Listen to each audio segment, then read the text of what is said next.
Imagine, un homme pieux, pauvre, mais digne, s'apprête à quitter sa ville pour se rendre à Bagdad. Avant de partir, il rassemble tout ce qu'il possède, toute une vie d'économie, 1000 dinars.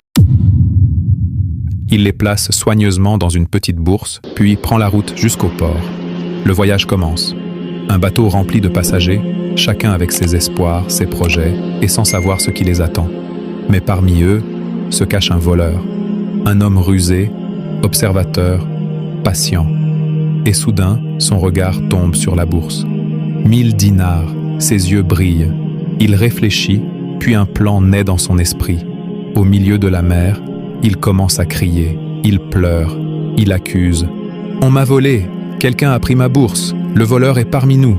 Le chaos s'installe, les passagers paniquent.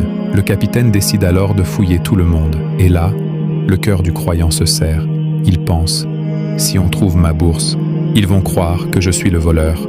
Sans hésiter, sans discuter, sans peur, il prend une décision incroyable. Il jette ses 1000 dinars dans la mer. Toute sa richesse disparaît dans les profondeurs. Puis il se tient là, calme, serein, prêt à être fouillé. La recherche commence, mais rien n'est trouvé. Le voleur est perdu. Le bateau continue son voyage.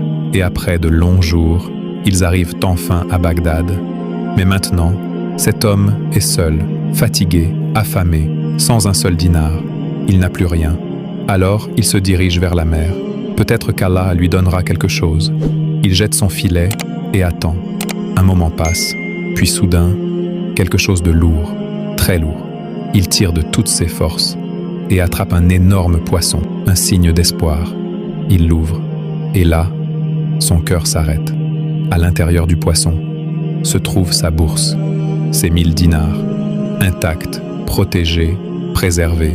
Il tombe en larmes, il lève les yeux vers le ciel et remercie Allah, parce qu'il vient de comprendre quelque chose que peu de gens comprennent. Quand tu protèges ton honneur, Allah protège ta subsistance. Quand tu choisis la sincérité, Allah choisit de te récompenser. Et quand tu fais confiance à Allah, il agit pour toi d'une manière que tu ne peux même pas imaginer. Même au fond de la mer, sa protection t'atteint. Alors ne doute jamais, ce que tu abandonnes pour Allah, il te le rendra, en mieux, toujours. Si ce rappel t'a touché, abonne-toi à Daily Iman et partage cette vidéo à quelqu'un qui a besoin de se rappeler qu'Allah n'abandonne jamais ses serviteurs.